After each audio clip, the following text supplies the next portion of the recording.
Renaud voulait pas être filmé, il a dit clairement à Lucas. Je lui ai promis que personne verrait ce film. Hé, y a un film à toi qui va passer à la télé? C'est demain, fin d'après-midi. Lucas t'avait promis. Mais qui t'a donné le droit? Tiens, je sais que Lucas a pas eu le temps de faire d'autres copies. Mais il a quand même l'original. Je l'ai effacé de son disque dur. Je me serais sentie minable si je l'avais pas fait. T'avais pas le droit de faire ça. Et toi? T'avais le droit de te foutre de sa gueule? Tu sais, Lucas, il te mérite pas. Quand je te regarde, j'ai l'impression de voir un salaud. Tout ce qui compte pour toi, c'est ta putain d'ambition. Je vais plus te voir, t'as compris, plus jamais. T'es accusé d'un meurtre que t'as pas commis. Et ce meurtre est lié au trafic des tableaux. Vous vous souvenez qui vous les a vendus? Sylvie Carlier. L'acheteur des tableaux que j'ai rencontré en Italie s'est souvenu que Sylvie Carlier était souvent accompagnée de son amant. Petit, pratiquement chauve, il travaillait à la mairie de Marseille. J'ai reconnu Picmal. C'est Picman derrière tout ça, ça expliquerait pas mal de choses. C'est lui qui aurait fait tuer Sylvie Carlier et les autres. Sans doute. J'ai besoin d'infos sur un type qui travaille à la mairie de Marseille. Charles-Henri Picmal. On est vraiment bien sans elle. Qu'on soit noir ou blanc. Et si on tend la main pour elle, la vie est plus belle. Picmal a effectivement participé en tant qu'élu à la commission culture de la municipalité. Il y a 12 ans. Et c'est lui qui a nommé Sournia conservateur du musée. Voilà, c'est le chaînon qui nous manquait. Donc, Sylvie Carlier fait faire à Marc les copies des toiles. Sournia échange les originaux contre les faux. Et Carlier et Picmal vont vendre les originaux en Italie. Tout se recoupe.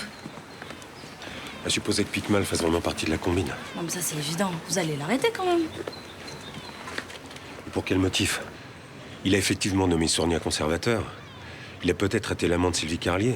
Mais rien ne prouve qu'il était son complice dans l'affaire du trafic de tableaux. Le mec que m'a décrit l'Italien, ça pouvait être que Picmal, petit chauve, qui travaille à la mairie de Marseille. Oui, mais pour l'inculper, j'ai besoin de preuves concrètes. Léo, il faut faire vite. Je vais éplucher les comptes bancaires de Picmal à l'époque pour voir s'il n'y a pas eu des mouvements de fonds suspects. Alors on avance quand même. Ouais. Mais la consigne est la même. Tu dis rien à Vernet. Ça risque pas. Il veut plus me voir là. Mais quand même, peut-être qu'on pourrait lui dire qu'on a une piste pour lui donner un peu d'espoir. J'ai peur qu'il fasse une connerie. Non.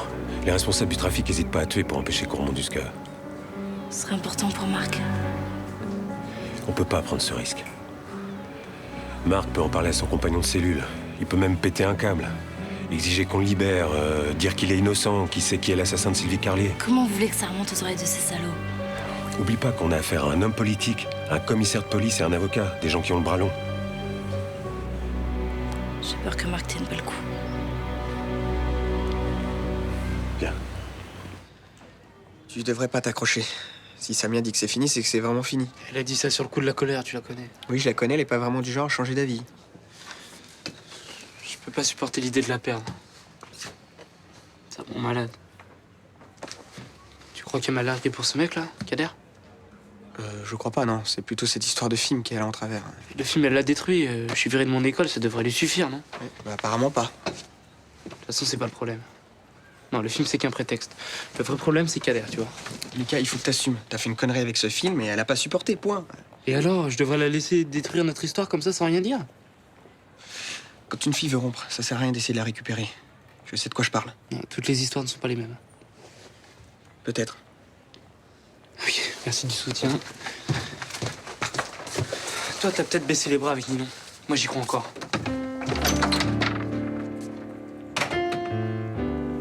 C'est un con, ton mec. Un petit bourgeois.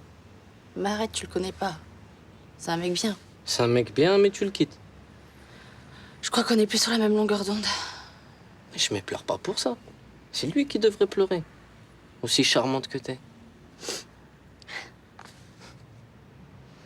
C'est sympa de te revoir. Ça me rappelle de bons souvenirs. Hein, quand je pense à toutes les conneries que tu m'as fait faire aussi. Moi, arrête. T'es gonflé, tu les faisais tout seul comme un grand. Ouais, mais c'était pour que tu me calcules. À l'époque, je te kiffais. Arrête, tu les kiffais toutes. J'en avais rien à foutre des autres. Je sais que c'est pas le bon moment, mais... Écoute, Kader,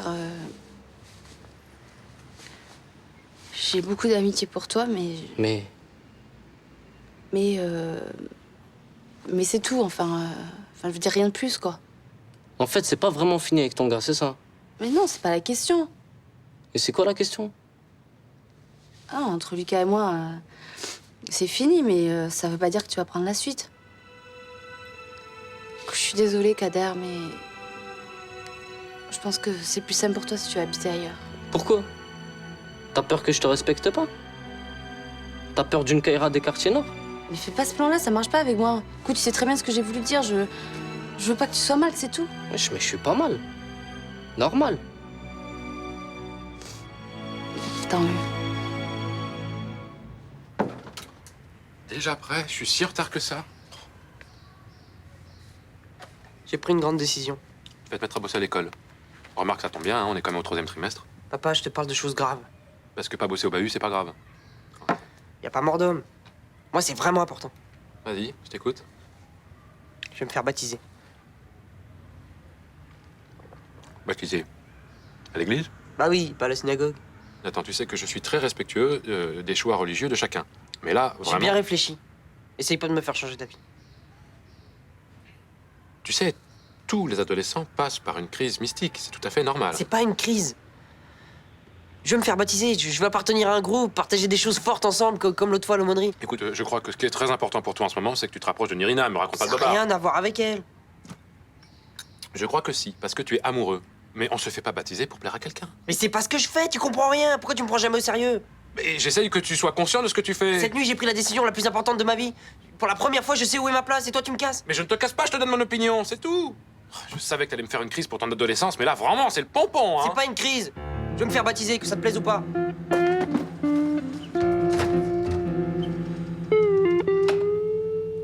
Alors, tu m'aurais mis combien? 14? C'est gentil, Juliette, de prendre sur ton temps pour t'occuper de Johanna. Ah bah du temps, j'en ai, malheureusement. Et on n'a pas parlé de ton salaire. Ah mais je vais pas être payée, hein. Bon, c'est du travail, et puis tu dois avoir besoin d'argent. Besoin d'argent, non. Je vais au crochet de mon père, hein. Mais c'est vrai que si je veux être indépendante, faut que je me trouve un vrai job. Bah ça va, t'es une fille des merdes, ça devrait pas trop être difficile. Bah tu parles, sans bac et sans expérience. Ah, ça. Pour les jeunes sans qualification, avec les emplois précaires, pas de CDI, c'est très difficile. Et ça va pas aller en s'arrangeant. Je me demande si j'ai pas fait une grosse connerie de pas passer mon bac. Bah, tu peux toujours le repasser. Bah je vois pas comment, je suis inscrite nulle part. On peut toujours appeler le rectorat pour voir si tu peux pas t'inscrire en candidat libre.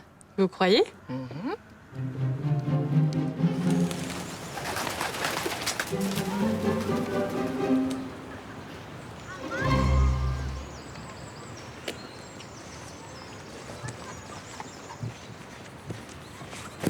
Salut. Salut. J'ai pris une grande décision. Je vais me faire baptiser. Alors, qu'est-ce que t'en penses? T'es contente? Oui, enfin, je suis pas sûre que ce soit une bonne idée. C'est toi qui dis ça. Non, enfin, je suis pas sûre que ce soit une idée à toi. Moi, si tu crois que dans ma famille, ils me poussent au baptême, tu te plantes, hein. Non, d'accord, mais Nathan, est-ce qu'avant de me rencontrer, tu y avais déjà pensé? Ah non. Mais grâce à toi, j'ai rencontré plein de gens super. Et j'ai envie d'être comme eux. Dans ces gens, il y a toi, bien sûr. Je veux me faire baptiser. J'en ai même parlé à mon père. Tu me crois, toi, non? Oui, je te crois. Attends. Je vais te donner ma croix. Je l'ai eue au JMJ à Cologne. Non, je peux pas la prendre. Ah si, ça me fait plaisir. Attends, je vais te la mettre.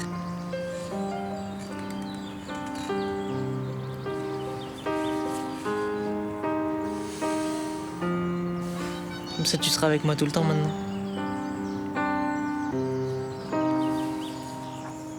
T'as mis l'année 1996 aussi? Attends, je vérifie. Charland et Pitman, relevé de compte, année 1996. Dis-moi, je suis pas un spécialiste, mais il y a quand même pas mal de mouvements de capitaux, il me semble. Ouais, je vais étudier ça. Surtout, t'en parles à personne, hein, je compte sur toi. Ciao.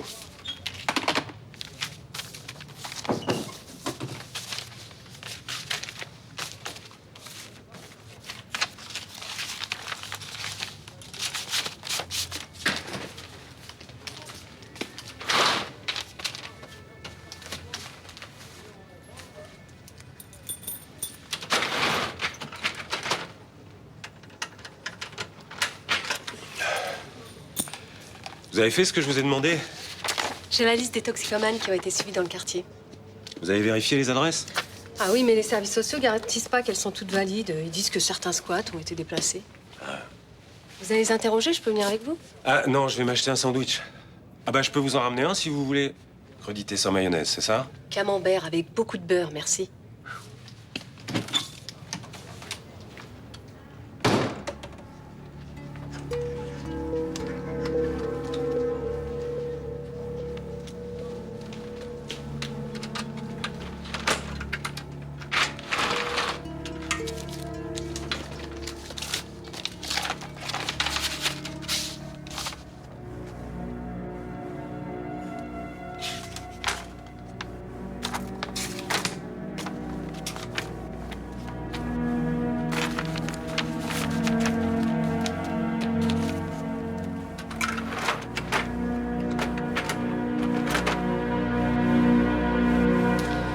Un mouvement neuf et représentatif du quartier.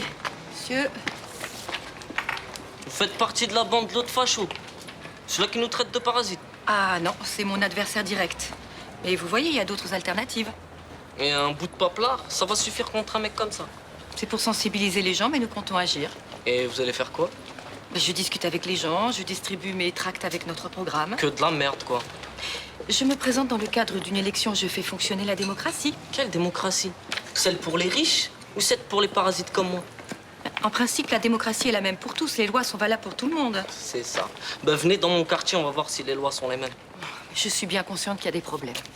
Là, ça fait des années que j'entends dire les gens qui sont conscients de mon problème. Eh ben, j'essaie d'agir à mon niveau. Ouais, que du baratin, c'est juste pour être élu. Y a que le pouvoir qui vous intéresse. Ah, non, vraiment pas. Alors c'est que vous êtes une bourge qui s'excite en faisant du social. Non plus. À la droite, la gauche, c'est la même. Vous me faites tout gerber. Eh, t'es gentil, tu parles pas comme ça à ma mère. Ah, c'est ta mère. Bah, tout s'explique.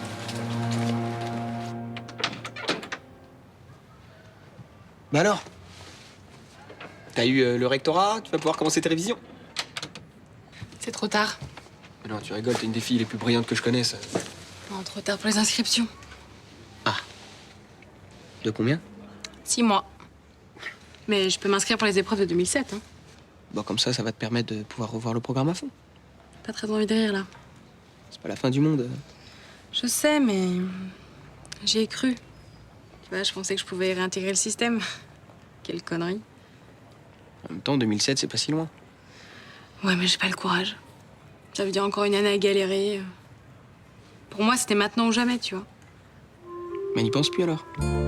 Facile à dire. Si seulement Mercure m'avait pas mis ça en tête. Pourquoi tu te mets dans cet état-là? On discutait, c'est tout. J'ai très bien entendu, il t'insultait. Parce que le respect, toi, tu connais. Samia, elle m'a pas dit ça. Hein. Pauvre con, là. Pourquoi pauvre? Parce que j'ai pas été dans une école de cinoche payée par mes remparts. Mais ça va, ton discours miséreux, on le connaît. T'es une victime de la société, c'est ça? C'est trop facile. Qu'est-ce que tu racontes? Il a pas eu les mêmes chances que toi au départ, c'est évident. Puis à part faire chier et gueuler sur tout le monde, qu'est-ce que tu proposes? Je propose rien, parce qu'on m'écoute pas. C'est que quand les voitures brûlent qu'on parle de nous. Ensuite, on n'existe plus. Moi, je suis prête à vous écouter. Puis t'as pas que ça à faire, hein. Faut dire que ça te prend tout ton temps de piquer les copines des autres. Va pas me traiter de parasite, hein. Sinon je te pète tes dents. Et je te traite de rien du tout. En attendant, je te vois pas faire grand-chose contre un mec comme Pigmal. Ma mère, elle essaie. Elle fait que lui servir la soupe. Non, elle l'affronte. On y va. Et elle le laisse pas dire ses conneries. Toi, tu sais faire que chialer. Ferme-la, hein. Qu'est-ce que c'est ton truc, la violence? Pourquoi tu vas pas lui casser la gueule à Pigmal? Hein, au lieu de faire chier ma mère? Tu crois que je suis en panique? Hein? Vas-y, viens me le dire en face. Eh, tu sais quoi? Tu vas boire ta bière. Ça, visiblement, tu sais faire, hein? Pas le trinque. Mon fin réagit. Ton fils veut se faire baptiser. Oui, c'est vrai qu'il a bien l'air décidé. Moi, je sais pas quoi faire. Eh ben, faut que tu lui interdises, enfin c'est tout. À vous entendre, on dirait que Nathan veut se droguer. Tu as déjà entendu parler de l'opium du peuple? Enfin, Rachel, tout ça c'est dépassé, non? C'est important l'éducation religieuse. Ça donne une dimension spirituelle, un cadre, une morale. Ah oui, ça a réussi à ta fille, le catéchisme. Bien sûr. Mais qu'est-ce que ça a donné? Je ne juge pas, mais enceinte et droguée à 15 ans, ça c'est sûr qu'elle a été cadrée. Enfin, ça n'a rien à voir. Puis c'était une autre époque. Mère, t'as raison. Tu mélanges tout, là. Très bien. Alors, nous n'avons plus qu'à attendre qu'il nous annonce qu'il veut être prêtre. Ce sera complet. Enfin, tu dramatises. Moi, je crois que Nathan a besoin de repères. Dans la société actuelle, c'est pas facile. Quand on voit tous ces paumés... Oh, tu peux nous épargner le discours de cet abruti de Picmal, hein, ça nous arrangerait. Je vous interdis de parler sur ce ton de Charles-Henri. Pousse un peu, non? Enfin, sauf ton respect, Rachel, c'est toi qui pousse un peu, là. Mais c'est pas de ma faute si, depuis une semaine, il voit le Christ partout. Bah, Nathan s'intéresse à la religion, c'est pas la peine d'exagérer non plus. Ouais, j'admets. Tu devrais aller t'excuser. Tout à l'heure. Et avec Castelli, comment ça se passe? Disons qu'il aime bien travailler seul. Hein. Systématiquement ou sur certaines enquêtes en particulier? Non, vous inquiétez pas, hein. J'essaie juste de m'informer pour suivre les dossiers. C'est un minimum quand on est commissaire. Le capitaine consulte les comptes bancaires d'un Picmal, un politicien, je crois. Ouais, je craignais ce genre de dérapage. Non, Castelli est un ami de Blanche Marcy qui se présente aux élections contre ce monsieur Picmal. Vous pensez que des éléments de son enquête pourraient être divulgués pendant la campagne contre ce Picmal? Avec Castelli, tout est possible. C'est un policier qui est toujours à la limite de la légalité. Il peut très bien faire de l'abus de pouvoir. C'est illégal? Tout à fait. Et en farouche républicain que je suis, autant vous dire que je désapprouve totalement ce genre de méthode. Vous comptez prévenir l'inspection générale des services? Beaucoup trop tôt. J'attends la faute. Peut-être que grâce à vous, je vais pouvoir le coincer. Si je peux vous être utile. Gardez Castelli à l'œil. Vous avez fait du bon boulot. Continuez comme ça. Vous irez loin.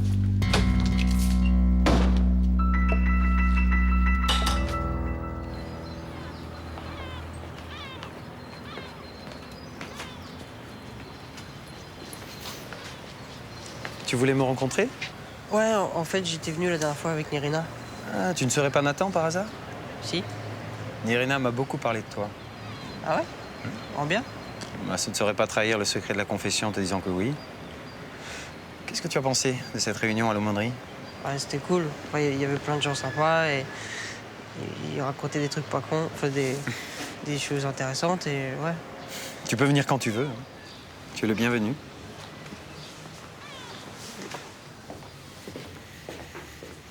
En fait, ce que je voudrais faire, c'est mon baptême. À ton âge, ce n'est plus un baptême, c'est un catéchuménat. Ah bon? Enfin, c'est ça que je voudrais faire. Je voudrais devenir chrétien. C'est tout à ton honneur, mais c'est une décision extrêmement importante qui engage ta vie entière. Je suis prêt. Mais non, justement, tu n'es pas prêt. Tu dois suivre une préparation. Il n'y a pas de problème, moi Ouais, dimanche, ça le ferait ou? De quoi tu parles? Pas du catéchumania. Non, dimanche, ça le fera pas comme tu dis. Il te faut suivre un enseignement religieux et être suivi par un parrain ou une marraine. Ça peut être Nirina? Nous verrons. J'aimerais bien. Après cette préparation, tu recevras les 3 sacrements, dont le baptême, d'ici 1 an environ. 1 an? Mais devenir chrétien, c'est un vrai engagement. Et tu dois faire ce choix en toute connaissance de cause. Et c'est dur? Enfin, je veux dire, j'ai des chances d'y arriver. Parce que moi, les études... Ça n'a rien à voir avec les études. C'est de sincérité dont il s'agit. Et d'amour. Ça me va. Je pense peut-être à une personne qui devrait t'aider. Elle s'appelle Henriette. C'est une copine de Nirina? Bien sûr, elles s'entendent très bien. Même si Henriette a 67 ans. Ah ouais? Non mais attends, le prends pas comme ça. On peut réussir sa vie sans le bac. Regarde-moi. Oui, mais toi, t'as un métier. Je te rappelle quand j'ai essayé d'être serveuse ici? La cata. Tu parles, si je m'en souviens, t'as failli me rendre dingue, toi. Mais non, je suis bonne à rien. Oh là là, c'est pas un peu extrême comme point de vue, ça? Non, c'est réaliste, malheureusement. Ouais, je sais ce qui se passe. J'ai croisé votre ami Rudy qui m'a dit pour les dates d'inscription. Vous voyez, pas de quoi pavoiser. Et il vous reste un dernier recours pour les épreuves de cette année. Ah bon? Vous faites une demande de dérogation. Vous écrivez au directeur du service des examens au rectorat pour lui donner les raisons qui vous ont empêché de vous présenter au bac. Ouais, mais je me sens pas d'étaler ma vie, genre pauvre petite fille riche. Mais arrête, c'était super dur pour toi à l'époque. Ton père en prison et ta mère partie aux Antilles aussi. À mon avis, ce sont des motifs familiaux suffisamment forts pour obtenir une dérogation. C'est bien la première fois que les magouilles de mon père me serviraient. Hein. Écoutez, rédige la lettre et moi je m'arrange pour qu'elle soit lue rapidement. Et je pourrais passer les épreuves en juin? Ah non, en septembre. Tenez. Quand la lettre est prête, vous m'appelez. Merci. Et je peux vous demander pourquoi vous faites ça pour moi? Je suis prof. Alors imaginez qu'une jeune fille ne fasse rien de sa vie alors qu'elle est capable de faire des études, ça me désole un petit peu. Votre passage au journal télévisé a fait un tabac. Dire tout haut ce que chacun pense tout bas est toujours efficace. Je n'ai jamais aimé la langue de bois. Ici, dans la foulée, je me présente aux législatives. Je ne changerai pas d'un iota. J'espère bien. Et j'espère en effet que vous irez plus haut. Si c'est le cas, je saurai me souvenir de votre aide. Ne vous inquiétez pas. Qu'est-ce que c'est, ça? Attention, soyez prudents.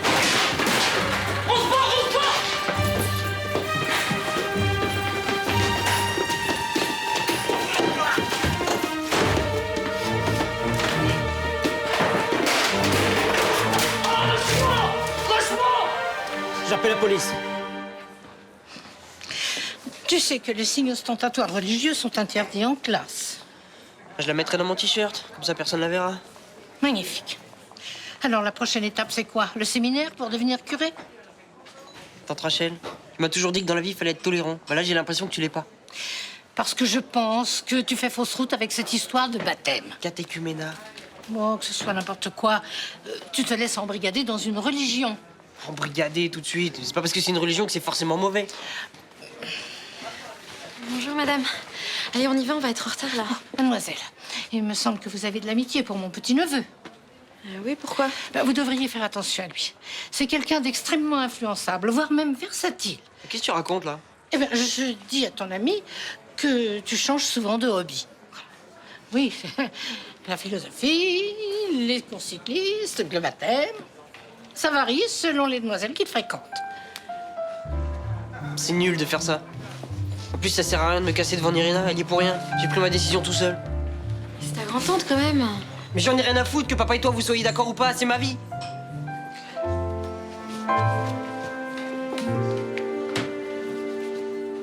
Et quand je suis entré, ils étaient en train de mettre à sac la permanence. Ils étaient combien? 5 ou 6. Majoritairement des Maghrébins. On a réussi, on a attrapé un. Un militant et moi. Nom, prénom, adresse? Je vois pas, là, comme ça, mais... vous savez, beaucoup de gens passent dans ma permanence toute la journée. Mais si vous voulez, je peux vous le trouver. Je veux. Son témoignage sera très important.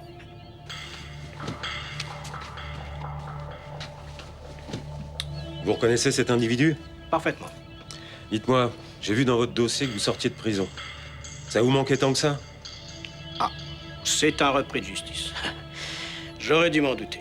Notre système judiciaire ne fonctionne pas pour ces gens-là. Si j'en suis là, c'est à cause de pourris comme vous. Oh là, on se calme, Beskra, hein? Je respecte la démocratie, j'ai donc le droit de m'exprimer librement. On nous insulte en parasite. Sale raciste. Bon, ça suffit, on n'est pas là pour parler politique. Vous avez été pris en flagrant délit d'effraction. Je vous conseille de pas ajouter une agression verbale au dossier. J'en ai rien à foutre, mon dossier. De toute façon, il va être truqué par des vendus comme toi. Effectivement, ce monsieur a très envie de retourner en prison. Bon, taisez-vous, s'il vous plaît. Placez-le en cellule, j'interrogerai quand il sera plus calme. Je vais vous faire la peau. Vous m'entendez? C'est ça. On vous entend, monsieur Beskra, on vous entend. Tous les deux, hein. Vous êtes morts.